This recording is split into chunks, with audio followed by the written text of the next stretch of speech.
Hi guys, welcome back to my YouTube channel. So you are watching IELTS with Jaspreet. So guys, in this video I am going to teach you how to do the blanks in the IELTS exam. Yes, so blanks are the most easiest part in the IELTS reading. So most of the students क्या करते हैं, जब भी उन्हें reading का blanks find out करनी होती है वो जो लोकेशन पे तो पहुंच जाते हैं, but most of the students find the wrong answer उसके आसपास ही होता है बट हम उसके साथ वाला आंसर लगा देते हैं, राइट. तो this is very wrong method. So guys, ये वीडियो आपके लिए बहुत बेनिफिशियल होने वाली है. If you are new on this channel, do subscribe my channel. Okay guys, so without wasting time let's begin with this video. And now I am going to teach you how to do the blanks in the IELTS reading in an effective way. So first of all, read the blanks and understand the question. First blank is building a magical kingdom may help develop. जो magical kingdom के build होने की बात हो रही है, ठीक है. क्वेश्चन को आपने ऐसे अंडरलाइन करते रहना जो मेन आपको लगेगा. मे हेल्प डेवलप, क्या डेवलप करने में वो हेल्प कर रहा है. क्वेश्चन क्या है, डेवलप करने में, ठीक है. क्या डेवलप करेगा वो यहाँ पे आएगा. And remember that only one word आएगा answer. Okay, so now let's begin with the passage. Brick by brick 6-year-old Alice is building a magical kingdom. देखो हमारा कीवर्ड हमें मिल गया, हमने ये अंडरलाइन किया था, बिल्डिंग अ मैजिकल किंगडम. अब वो हेल्प क्या कर रहा है, क्या डेवलप करने में, वो हमने आंसर यहाँ पे लिखना है, ठीक है. चलो देखते हैं. Imagining a fairy tale turrets and fire-breathing dragons, wicked witches and gallant heroes, she is creating an enchanting world. वो क्या कर रही है, क्या क्रिएट कर रही है, डिलाइटफुल वर्ल्ड को क्रिएट कर रही है, आप बोल सकते हो, ठीक है. यहाँ तक हमें कोई अभी आंसर नहीं मिला क्योंकि हमें कोई डेवलपमेंट की बात, किसी चीज़ में इन्हांसमेंट की बात अभी तक नहीं हुई है. नेक्स्ट रीड करते हैं. Although she isn't aware of it, जो भी वो जिसकी भी बात हो रही है एलाइस की, ठीक है, 6-year-old, वो क्या बिल्ड करी है, मैजिकल किंगडम, जो हमने बात की, वो इस चीज़ों के बारे में अवेयर नहीं थी. Comma, this fantasy is helping her, जो ये उसकी फैंटेसी थी, इज़ हेल्पिंग हर, उसकी क्या हेल्प कर रही है, taking her first step towards her capacity for creativity. क्या उस चीज़ की उसकी कैपेसिटी इंक्रीज करने में, किस चीज़ की, क्रिएटिविटी की. Take her first step towards her capacity for creativity, so it will have important repercussions in her adult life. It will have, जो डेवलप कर रही है, ये तो रेपरकशंस आ गए, कंसिक्वेंसेज होते हैं, ठीक है. एडल्ट लाइफ में वो मतलब इंपॉर्टेंट जो रिपरकशंस हैं इन हर एडल्ट लाइफ, वो फ्यूचर की बात कर रहे हैं. But the first step towards her capacity for creativity, first step towards किसके ले रही है, वो अपनी क्रिएटिविटी के towards. So what is the answer, answer is creativity. क्या डेवलप कर रहे हैं वो, capacity for creativity. So our answer is creativity. Now move to the second blank. Same उसी वे के साथ हमने पहले क्वेश्चन रीड करना है, पूरा पैराग्राफ रीड करने की आपको भी कोई नीड नहीं है. जहाँ पे आपको कोई कीवर्ड मिलता है वहाँ पे जाके उसके आसपास ही मोस्टली हमारा आंसर होता है. ये देखो, recent changes, okay sorry, second पे थे हम, ठीक है. बोर्ड गेम्स की बात कर रहे हैं. Board games involve dash and turn taking, ठीक है. एक तो टर्न टेकिंग हमें मिल सकता है, ठीक है. उसके जो साथ वाली चीज़ होगी वो यहाँ पे आएगी, एक वर्ड ही आएगा, वन वर्ड ओनली.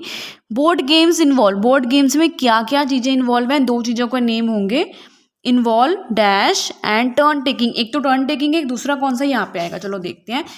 और मोस्टली क्या होता है, ब्लैंक्स हमेशा सीक्वेंस में होती है. अगर आपने फर्स्ट यहाँ पे की है तो सेकेंड उसके आगे ही होगी. Minutes later Alice has abandon the kingdom in favour of playing schools with her younger brother. अभी हमें आंसर कोई कीवर्ड भी नहीं मिला. When she bosses him around as his teacher, she is practicing how to regulate her emotions through pretense. Later on, when they tire on of this, settle down with the board game. Board game is our keyword. Board games involve. अब board games में involvement किस किस game की थी, किस चीज़ की थी, turn taking and dash.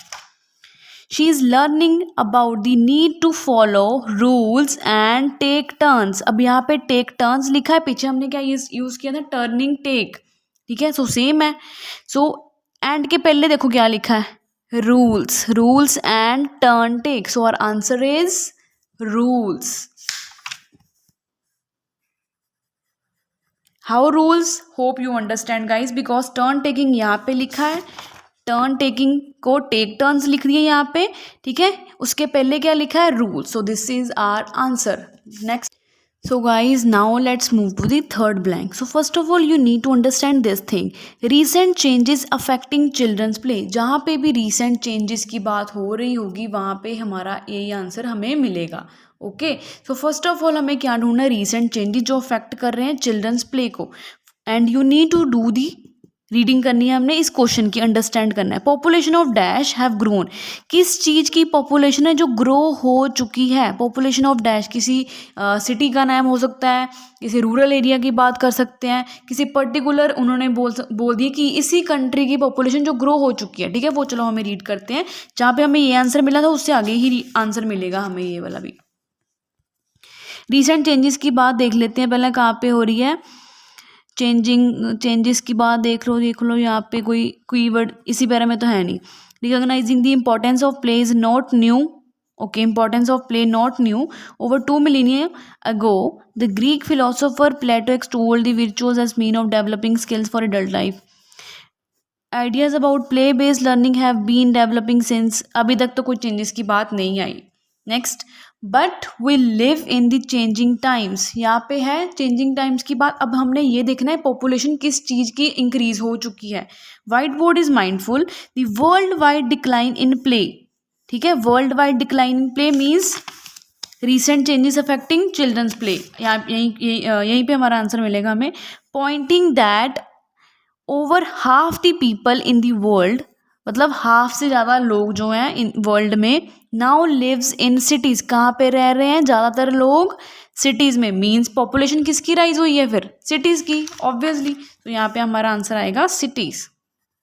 Next is, ये देखो बहुत इजी है. Opportunities for free play. जो फ्री प्ले है उसकी अपॉर्चुनिटीज़ की बात कर रहे हैं वो बहुत लिमिटेड है, मतलब बहुत कम है, रेयर है. ठीक है, due to what, fear of dash and fear of dash. दो चीज़ों के फियर की वजह से जो हमारे अपॉर्चुनिटीज़ है वो कम है. अब दो चीज़ों का फियर कौन सा है हमें ये ढूंढना है. ठीक है, जिसकी वजह से हमारी जो अपॉर्चुनिटीज़ है वो कम है. इससे आगे मिलेगा हमारा answer the opportunities for free play. देखो कीवर्ड तो हमें मिल ही गया. जो अपॉर्चुनिटीज़ हैं फ्री प्ले की, which I experienced almost every day of my childhood. I experience almost every day of my childhood are becoming increasingly scarce. वो यहाँ आजकल क्या हो रही हैं, कम हो रही हैं. ठीक है, स्कार्स मीन जिनकी, इंक्रीजिंगली स्कार्स का मतलब क्या है, जिनकी कमी जो है, स्कार्स होता है लैक होना, कमी होना, जिनकी कमी जो है इंक्रीज हो रही है. He says. अब क्यों हो रही है, फियर किस चीज़ का है, हमने वो आंसर दो ढूंढने हैं. ठीक है, दोनों इकट्ठे भी हो सकते हैं, नेक्स्ट लाइन में भी हो सकते हैं. He says outdoor play is curtailed by perception of risk. Risk आ गया यहाँ पे, risk to do with traffic. Risk कौन सा है, to do with traffic. First risk is traffic. as well as parents increased wish to protect their children from being the victims of crime. एक तो देखो, एक ट्रैफिक हो गया, as well as parents increased wish to protect their children. जो parents की wish है अपने चिल्ड्रन को प्रोटेक्ट करने की, from being the victim of crime, कि वो क्राइम का एक पार्ट ना बन जाए, विक्टिम ना बन जाए क्राइम के. ठीक है, so second fear is, parents ने इंक्रीज क्या किया, विश अपनी ये इंक्रीज की कि वो अपने बच्चों को जो है वो क्राइम से बचाए, मतलब ये फियर है. एक है ट्रैफिक का. So first answer is traffic and fourth is traffic and fifth is crime. ठीक है, ये आप इन ईदर ऑर्डर भी लिख सकते हो क्योंकि फियर ऑफ सेम बात है. ठीक है, इन ईदर ऑर्डर भी ये ऊपर नीचे भी आंसर आ सकते हैं. Sixth is increased dash in schools. अब स्कूल्स की बात हो रही है, एकेडमिक इंस्टीट्यूशंस की बात हो रही है. ठीक है, एजुकेशनल इंस्टीट्यूशन की बात हो रही है. उनमें कौन सी चीज़ है जो इंक्रीज्ड हो रही है. ठीक है, इंक्रीज्ड हो चुकी है. इंक्रीज्ड डैश इन स्कूल देखते हैं, यहाँ पे हमने ढूंढा था आंसर. ठीक है, इससे नेक्स्ट ही हमें मिलेगा.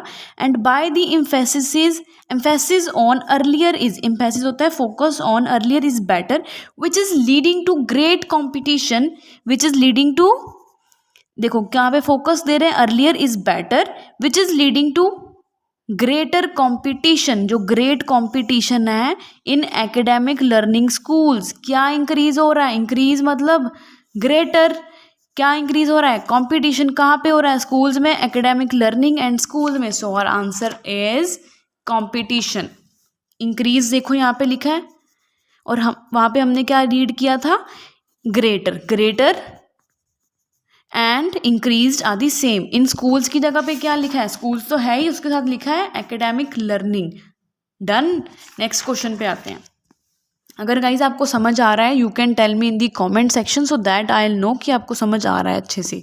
देखो, इंटरनेशनल पॉलिसीज़ की बात हो रही है ऑन चिल्ड्रन. चिल्ड्रन प्ले, जो बच्चों के प्ले हैं. देखो, इस एस का मतलब क्या होता है? अभी प्ले ऑफ चिल्ड्रन लिखें अगर हम, ठीक है, या फिर children's play apostrophe S डाल के लिखे, तो इस दोनों चीज़ों का मतलब सेम है. आपको पता होना चाहिए ये. It is difficult to find dash to support new policies. अगर हमने it is difficult to find, वो बोल रहे हैं अगर हमने न्यू पॉलिसीज़ को सपोर्ट करना है तो ये बहुत डिफ़िकल्ट है. किस चीज़ को फाइंड करना, ये किस चीज़ को फाइंड करना, वो हमारा आंसर है. इंटरनेशनल बॉडीज़ देखो यहीं पे है, नेक्स्ट लाइन पे आ गए यहाँ से स्कूल से. International bodies like the United Nations and European Union have begun to develop policies concerned with children's right to play. जो मतलब शुरू कर दी हुई है उन्होंने डेवलप करनी पॉलिसी जो चिल्ड्रन के राइट से रिलेटेड है, उनके प्ले के साथ. And to consider implications for leisure facilities and educational programs, but what they often lack is the evidence to base policies on. वहाँ पे किस चीज़ की कमी है? लैक है, often lack. किस चीज़ की है? एविडेंस की. और पीछे हमने क्या किया? Difficult to find dash. जो अगर हमने पॉलिसीज़ को सपोर्ट करना है तो वहाँ पे किस चीज़ की डिफ़िकल्ट है फाइंड करने की? यहाँ पे लिखा है उस चीज़ को फाइंड करने में कमी आ रही है, यहाँ पे लिखा है डिफ़िकल्टी आ रही है. किस चीज़ को? Evidence. So our answer is evidence. देखो next blank. Research needs to study the impact of play on the rest of child's dash. देखो मैंने अभी आपको बताया ना कि पोस्ट ऑफ या इसका मतलब क्या होता है? ऑफ. ऑफ की जगह पे जे हमारा यहाँ पे अगर सपोज यहाँ पे अगर आंसर आना है प्ले आना है, सपोज कर लेते हैं, हमें पता नहीं है अभी क्या आना, ठीक है, प्ले आना है. उन्होंने क्या लिखा हो सकता है? Play of child. देन हमारा आंसर प्ले आएगा, ठीक है. ये भी हो सकता है अगर पोस्ट ऑफ यस है तो चाइल्ड्स, यहाँ पे भी प्ले लिखा हो सकता है. अगर हमारा आंसर हुआ कुछ, देखो देखते हैं अभी. Research needs to study the impact of play. जो रिसर्च है उन्हें क्या नीड है? किस चीज़ की स्टडी करने की? जो इम्पैक्ट आ रहा है प्ले के ऊपर on the rest of the, किसके ऊपर आ रहा है? Child's dash. चाइल्ड्स की किस चीज़ पे आ रहा है? ओके, यहाँ से रीड करते हैं. एविडेंस यहाँ पे मिला था. The type of play we are interested in is child initiated, spontaneous and unpredictable है. But as soon as you ask a 5 year old to play, अगर हम किसी 5 year old से मतलब प्ले करने की सोचते हैं तो उसके ऊपर क्या, ठीक है. Then you as the researcher have intervened, explains doctor Sarah Baker, and we want to know what the long term impact of play is. जो लॉन्ग टर्म है उसका क्या मतलब इम्पैक्ट पड़ेगा प्ले के ऊपर लॉन्ग टर्म का. It's real revenge. अभी हमने ये तो नहीं पढ़ा कि चाइल्ड्स का किस चीज़ के ऊपर इफेक्ट पड़ रहा है, बच्चों की किस चीज़ के ऊपर, ये तो नहीं पढ़ा. नेक्स्ट की देखो, नेक्स्ट पे देखते हैं.